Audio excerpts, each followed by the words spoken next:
Kamala Harris, when propped up by the entire Democrat establishment with carefully curated speeches, studio lighting, and devoid of all criticism, can look presidential. But as soon as she speaks off the teleprompter, it all falls apart. The return on that investment in terms of what that will do and what it will pay for will be tremendous. We know that there's a great return on that investment. And when we increase homeownership in America, what that means in terms of increasing the tax base, not to mention property tax base, what that does to fund schools, again, return on investment. I think it's a mistake for any person who talks about public policy to not critically evaluate how you measure a return on investment. And that wasn't the only time. It has to be a commitment to consistency. The United States has to be consistent. There were times when we were more engaged and we saw good results. Less engaged, and we can see where the work and the partnerships then deteriorate. As she seemingly has no idea how to make a coherent thought off the top of her head. Knowing that you will be undefeated even if you don't win every game. I somehow doubt the college and NFL scouts would agree on the whole losers can still be undefeated messaging, because sadly, in a meritocracy like football or any high-level competitive sport, there is no equivalence of being terrible in your position, but being 30 years old and hooking up with your 60-year-old married boss, then skyrocketing your career into the highest position in your field. So I imagine Harris's speech wasn't for those kids playing football, but more for her traditional audience of liberal men, where the Democrats seem to target a specific type of guy, and this even comes from the top of their party, to which does bear a striking resemblance to other popular male figures. As CNN just openly admits, they are now the party for men with low T.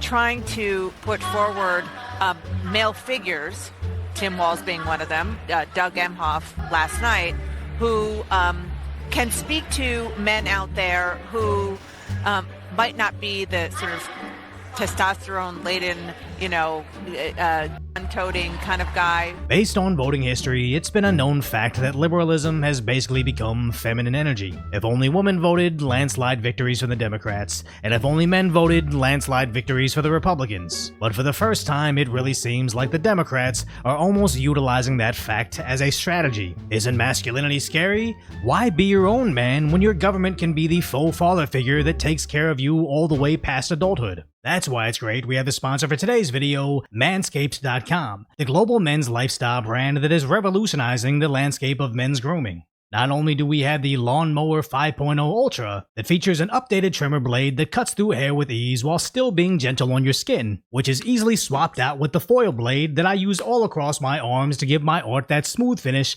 without the need for a razor blade and shaving cream. Now, as this can be used everywhere, the last thing you want to do with your body trimmer is put it on your face right after. So it's perfect to pair it with the beard hedger that features this wide T blade and detachable guard with 20 different length options. And like the Lawnmower 5.0, the beard hedger is also waterproof. So bundle up and get 20% off plus free international shipping when you use promo code DECOY and head over to manscaped.com to get both the Lawnmower 5.0 Ultra with your beard hedger today. And it's sad, because even when Alex Stranger goes to the DNC to troll them about the prototypical Democrat voter, nobody seems to notice. That use he, they pronouns, I'm just really excited that we have the first Black woman that could be the president of the United States. And my wife, right? We're in a polyamorous relationship. The lover that my wife took is African American, and I've learned so much about the struggle that people of color go through as a result of my wife's boyfriend. And so I'm excited to really do my part and show solidarity for my marginalized communities. And the best way to do that is to get the first woman of color to be the commander-in-chief. And I'm really excited. I'm so pumped. As even though Alex is playing a caricature, he's not too far off from reality. What's your favorite policy of Kamala's? That's a hard one. What's your favorite policy of Kamala's? Her being president. Really excited for her to restore reproductive rights across America. How do you think she'll go about doing that? I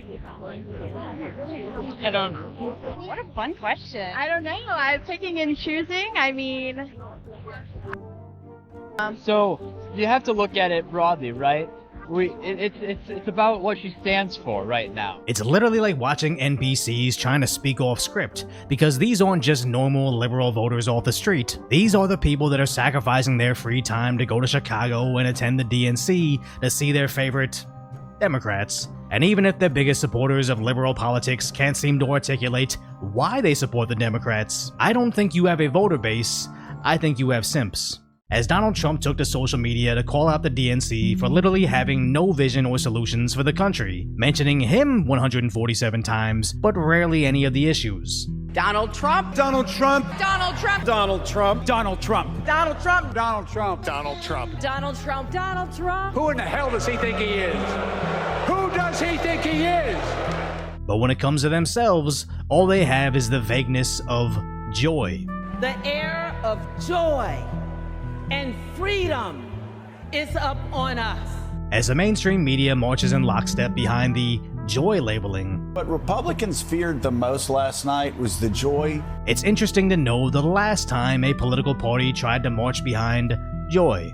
As Politico reports, the Democrats want to wait until after the election to say what Kamala's policies are, because when she does speak, it's either plagiarizing Donald Trump, Eliminate taxes on tips for service and hospitality workers. or sharing her communist ideologies. And I will work to pass the first ever federal ban on price gauging on food.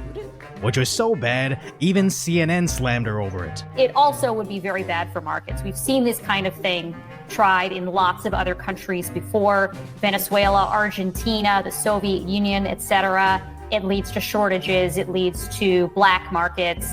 The Washington Post even labeled it as a gimmick, as pretty much everybody called out how badly government-mandated pricing would be for Americans. But let's be clear, Kamala's always been a communist. It has to be about a goal of saying everybody should end up in the same place. And since we didn't start in the same place, some folks might need more. Equitable distribution. Stating the government should steal private companies' property. I will snatch their patent so that we will take over. And yes, we can do that. Yes, we can do that. Yes, we can do that. It's the question is, do you have the will to do it? I have the will to do it. To which Trump gave Harris her new nickname. After causing catastrophic inflation, Comrade Kamala announced that she wants to institute socialist price controls. You saw that. Never worked before, never ever worked. So Comrade Kamala for her communist vision for the country, Chameleon Harris for her Netflix levels of race swapping, or the aspiring cackler-in-chief, none of those nicknames really matter when the name they're most offended by is Kamala. Is that the correct pronunciation? I don't know, and honestly I don't respect her enough to learn it. I don't say most English words correctly, and for the Party of Diversity and Inclusion to not respect my very clearly Asian accent, I is offended. Because they should embrace the unintelligent, as this is literally what she campaigns on. A loaf of bread costs 50% more today than it did before the pandemic. Ground beef is up almost 50%. As Trump also campaigns on the skyrocketing prices under a Biden-Harris administration. Every single thing is up. Eggs up 48%, cookies up 27%. Look at what's going on. Butter up 31%. And this is just the beginning. It's a disaster. As with 51% increases in gasoline, groceries being up 22%, and the same with rent, I have no idea how they got away with saying inflation was only 3 to 9%. And it's so bad that even CNN is calling out the Democrats. Democrats have controlled the White House for 12 of the last 16 years. And for all of the talk about division and the problems in the country and people are hurting, Democrats have mostly controlled this country. That's still the glaring hole in this campaign that hasn't yet been solved at the convention. How do you explain all of the problems that will be solved by the person who is currently in there for the last 3.5 years, who is supposed to already be working on solving it? Which is this bizarre scenario that you can see in almost every Democrat speech. Bidenomics is great, look how successful our policies are, and in the very next sentence, we are going to fix that same economy. So which is it? Are we doing great and we should vote for you again? Or are you doing terrible, which also means we should vote for you again? Because let's be clear, Kamala's running on taking on the establishment, despite not receiving a single vote from the people, but being installed by the establishment. As even Bernie Sanders calls him out. Billionaires in both parties should not be able to buy elections, including primary elections. And Cuomo also notices the hypocrisy. A big theme here at the DNC is that they're going to go after corporate gouging. and they're going to go after corporations. Look at the ring of suites. Those suites start at 500 grand. You think there's like a teacher group up in there? Those boxes are filled with the same people that they say they're going to regulate. They are literally looking down on the faithful.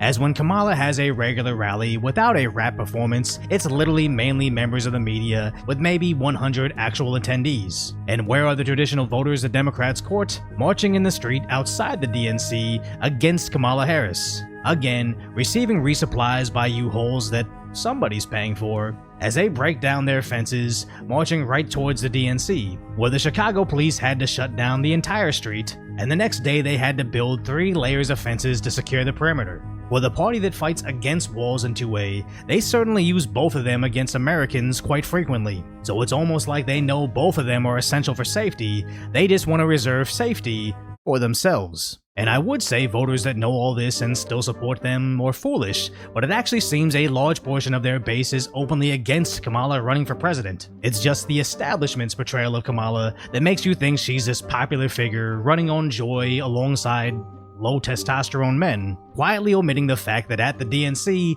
there were probably more voters marching against the Democrats outside than were inside the convention. And it would be hard to believe that the media would deceive their viewers until you remember for the last 3 years, they also hid how badly Biden's brain had become, until the moment they decided they were going to swap him out for Kamala. So we share memes like this, not to shame anybody's appearance, as everybody looks worse without studio lighting and likely Photoshop, but to illustrate the stark difference between how they want to portray Kamala's campaign versus the reality of how horribly she looks just beyond the media's carefully curated portrayal of her. So if you appreciate my concise, lighthearted commentary on the tragic status that is today's reality, hopefully I've earned your subscription, then go check out the video on how the media tried to attack Trump to his face and accidentally ended up proving him right.